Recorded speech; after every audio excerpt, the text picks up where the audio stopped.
الحمد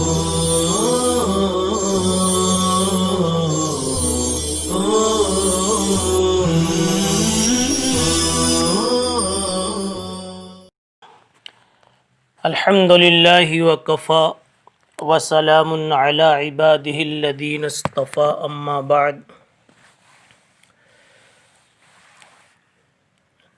عزیز طلبہ، آپ کو یاد ہوگا پچھلے سبق میں امام بخاری رحمۃ اللہ علیہ کے حافظے کے تعلق سے اور آپ کی قوت فہم کے تعلق سے بات کرتے کرتے یہ عنوان درمیان میں آیا تھا کہ اتنی صلاحیتیں چاہے وہ حفظ کے عنوان سے ہوں یا فہم اور درک اور اجتہاد و استنباط کے اعتبار سے ہو،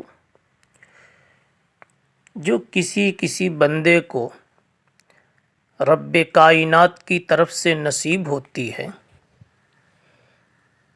تو انہی کو کیوں نصیب ہوتی؟ آپ اچھی طرح سمجھ چکے ہیں کہ ہیچ چیزیں خود بخود چیزیں نہ شد، یہ مصرع آپ بار بار سنیں گے، اس لیے کہ کئی ساری مشکلات کے حل کے لیے یہ ایک مصرع کام دیتا ہے۔ ہیچ چیزیں خود بخود چیزیں نہ شد، بغیر سبب اور بنیاد کے از خود کوئی چیز نہیں ہو جاتی۔ اللہ تعالیٰ کے یہاں بھی یہی نظام ہے۔ قدرت تو ہے کہ جس کو جو چاہیں دے دیں، مگر اللہ کی عادت، اللہ کا نظام یہ ہے کہ ہر چیز کو سبب سے جوڑ کر وجود میں شے کو لاتے ہیں، ہر چیز کو سبب سے جوڑ کر ہی اس کو وجود بخشتے ہیں۔ اللہ نے دوا کو شفا کا سبب بنایا، دوا کھاتے ہی درد دور ہو جاتا ہے، جب تک نہیں کھایا جب تک درد علی حال ہی باقی ہے، بلکہ بڑھتا جا رہا ہے۔ حالانکہ اللہ کی قدرت ہے، جب چاہیں جیسے چاہیں آپ کا درد دور کر سکتے ہیں۔ تو اس کی کھوج میں اور اس کی تلاش میں ہمارا اور آپ کا ذہن لگا ہوا تھا پچھلے سبق میں کہ اللہ جل شانہ نے امام بخاری رحمۃ اللہ علیہ کو اتنے بلند و بالا احوال علمیہ سے کیوں نوازا۔ تو بندہ نے ایک بات عرض کی تھی کہ جیسی بندے کی قربانی ویسے ہی رب کائنات کی مہربانی۔ یہ جملہ بھی، یہ مصرع کہو یا جملہ کہو، یہ ملفوظ کہو، یہ بھی یاد کرنے کی چیز ہے۔ بیٹھے بیٹھے کوئی چیز نہیں ہوتی۔ جیسی بندے کی قربانی ویسے ہی آسمان والے کی مہربانی۔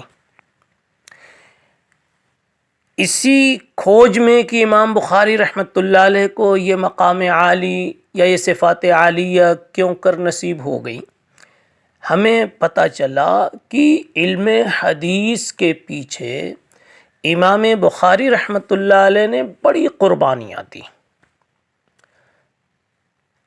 قربانیوں کا جب ذکر آیا تو اس میں دریائی سفر اور 1000 اشرفیوں کی گمشدگی کا اور پھر اس کے دریا میں ڈالے جانے کا واقعہ آپ کے سامنے سنایا گیا۔ اگر یہ واقعہ صحیح ہے، یہ اگر سے اس لیے بات کہی جاتی ہے کہ اوپر کے شارحین نے، مثلا حافظ ابن حجر نے اپنی فتح الباری اور اس کے مقدمے میں، اسی طریقے سے مقدمہ ارشاد الساری جو علامہ قسطلانی کی کتاب ہے، اور اسی طریقے سے جو رجال کی کتاب ہے تہذیب الاسماء واللغات، اور علامہ مزی کی تہذیب الکمال ہے، امام زہری کی سیر و اعلام النبلاء ہے، یا یوں کی تاریخ بغداد علامہ خطیب بغدادی کی، اس طرح کی جو رجال کی بنیادی کتابیں ہیں، اور جو حدیث کی بخاری شریف کی پرانی اور اولین شرحیں ہیں، ان کے اندر میں جو امام بخاری رحمۃ اللہ علیہ کے حالات مرقوم ہیں، وہاں یہ واقعہ لکھا ہوا نہیں ملتا، مگر بعد کی کتابوں میں خصوصاً ہمارے ملک کی اور اردو زبان کی جو شرحیں ہیں، اس میں یہ واقعہ بڑے اہتمام سے نقل کیا جاتا ہے۔ لامع الدراری کا مقدمہ حضرت شیخ زکریا رحمۃ اللہ علیہ نے تحریر فرمایا، اس میں بھی اس واقعے کو نہیں لکھا، اس لیے یہ جملہ کہنا پڑ رہا ہے کہ اگر یہ واقعہ صحیح ہے کہ 1000 اشرفیاں دریا میں حضرت نے ڈال دی، جس کو ہم نے پچھلے سبق میں سنایا، تو یہ سوچو کہ کتنی بڑی قربانی، 1000 اشرفیاں اس دور میں، جبکہ آپ 2ری صدی کے آخر میں پیدا ہو رہے ہیں، یعنی 3ری صدی کی ابتدا کا یہ واقعہ، اوائل کا واقعہ۔ اب اتنے سارے پیسے، اتنی لمبی رقم، اتنی اشرفیاں، آج کی زبان میں ہمارے اعتبار سے کروڑوں کی ملکیت اور مالیت ہے، دریا میں ڈال دیا۔ اور پوچھا گیا کہ کیوں؟ کہنے لگے کہ اگر نہ ڈالتا تو چوری کی تہمت لگ جاتی، اور احادیث مبارکہ کا جو ذخیرہ میرے پاس ہے وہ سب کا سب مشکوک ہو جاتا، ناقابل عمل ہو جاتا۔ حدیث کے احترام میں نے سب دریا میں ڈال دیا۔ یہ کوئی معمولی قربانی نہیں ہے۔ اب جب ایسی قربانی ہوگی تو رب کی مہربانی بھی اسی شان کی ہوگی۔ آپ ذرا ڈھنگ سے دانت رگڑ دیتے ہیں، دانت کو ذرا سا قربانی میں لاتے ہیں تو دانت پر بھی چمک آ جاتی، یہ نظام ہے۔ تو حق تعالی شانہ کے نام پر جب ایسی قربانیاں ہوں گی تو آپ کے ساتھ اللہ کی ویسی مہربانیاں بھی ہوں گی۔ اب جب امام بخاری رحمۃ اللہ علیہ کی قربانیوں کا ذکر آیا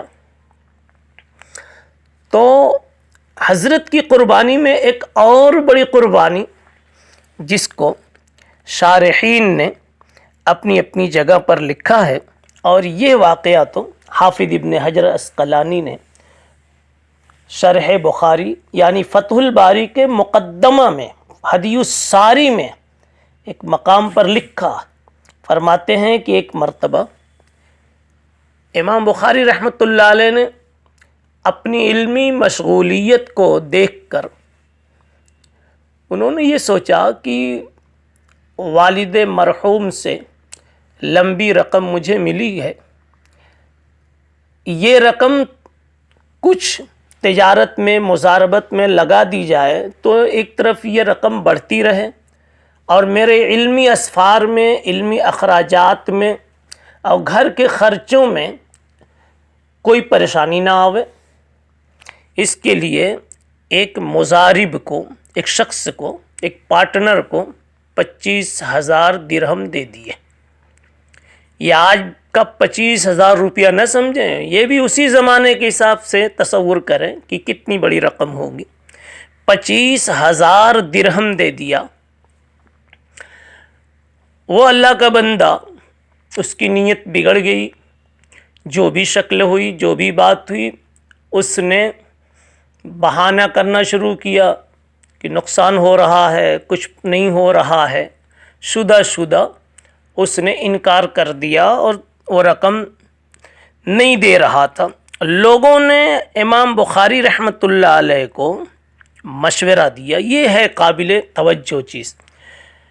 امام بخاری رحمۃ اللہ علیہ کو مشورہ دیا، حضرت آپ کو اللہ نے ایک عزت دی ہے، آپ اپنے شہر کے حاکم سے ایک چٹھی لکھوا لیں، اور وہ مزارب جہاں ہے وہاں کے حاکم کو وہ چٹھی پہنچا دے تو اس کی مدد سے یہ رقم آپ کو مل سکتی ہے۔ امام بخاری رحمۃ اللہ علیہ نے کیا عمدہ جواب دیا۔ یہ للہیت تھی، اخلاص تھا، دنیا سے بے رغبتی تھی۔ فرماتے ہیں آج اگر میں 25,000 کے لیے حاکم وقت کی مدد لیتا ہوں تو بہت ممکن ہے کل کوئی مسئلہ ایسا آ جائے جس میں حاکم وقت کا مجھ سے کوئی اختلاف ہو، میرا ان سے اختلاف ہو، تو اس دینی مسئلے میں حاکم وقت مجھ پر دباؤ ڈالے گا، اور میں نہیں چاہتا کہ اپنے چند پیسوں کی وجہ سے دین کے سلسلے میں میری سوچ پر، میری فکر پر، میرے علم پر کسی قسم کا باہر کا اثر ہو۔ تو میں اپنے دین کو، شریعت کو، اپنے علم کو اور اپنے نظریے کو میں متاثر کرنے کی راہیں نہیں کھولنا چاہتا، اس لیے میں حاکم سے اس سلسلے میں مدد نہیں لیتا۔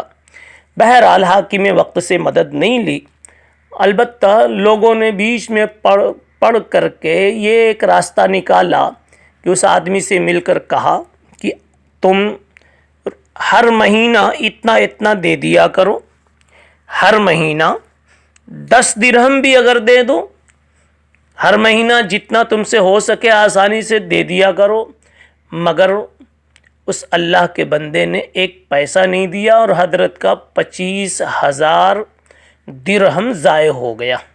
لیکن ان بزرگوں کو، اللہ والوں کو اپنی دنیا کی جانے کا افسوس نہیں ہوتا، اور رکوع کی ایک تسبیح، سجدے کی ایک تسبیح بھی کم ہو جاتی ہے تو اس دن ایسا ان کو غم ہوتا ہے کہ لگتا ہے ان کو تعزیت اور تسلی کی ضرورت۔ یہ حضرت کی قربانیاں میں پیش کر رہا ہوں۔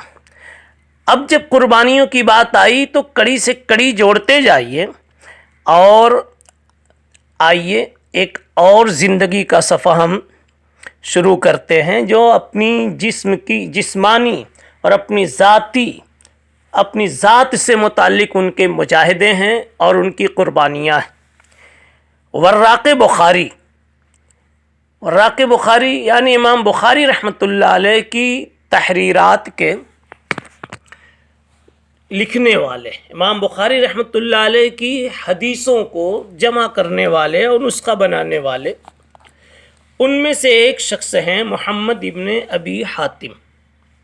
وہ کہتے ہیں کہ امام بخاری رحمۃ اللہ علیہ نے خود ایک موقع پر مجھے بتایا، کہ میں حدیث کی جستجو میں اور حدیث کی طلب میں ایک محدث آدم ابن ابی ایاس کے پاس گیا، اور اتفاق ایسا کہ میرا خرچہ ختم ہو گیا، پیسے ختم ہو گئے۔ میں نے کسی کو خبر نہ ہونے دی، کسی کو خبر نہیں کیا، اور میں نے گھاس اور پتے کھانے شروع کیے۔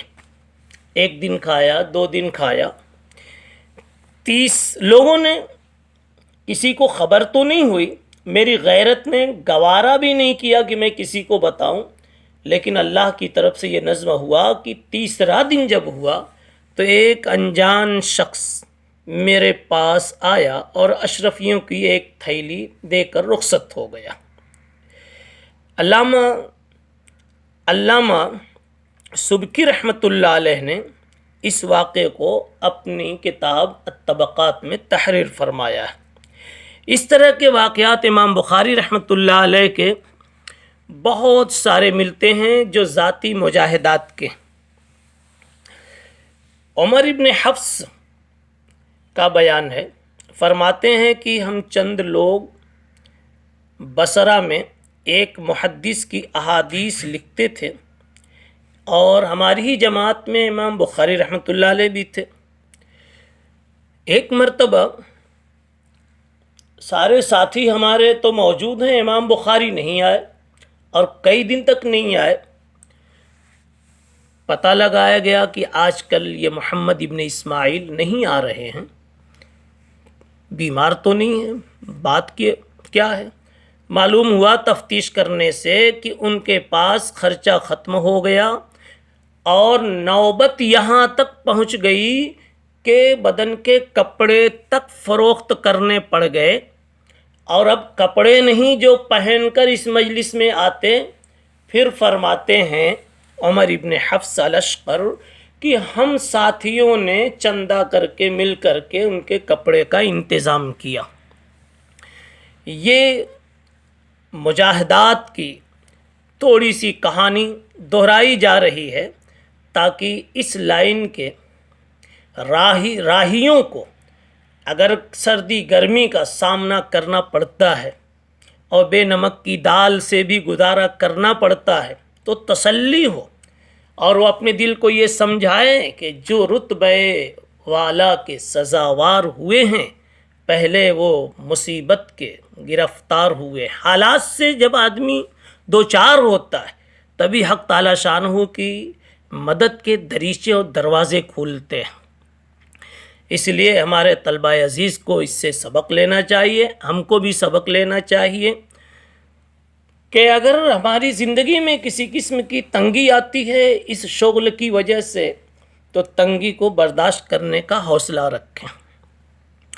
اس کے علاوہ امام بخاری رحمۃ اللہ علیہ اپنی ذات کو جہاں تک ہو سکے تھکا لیتے تھے، لیکن اپنے خادموں کو بلا بنیاد، بلا مجبوری، بلا ضرورت شدیدہ کسی کام کا بوجھ ان پر نہیں ڈالتے تھے.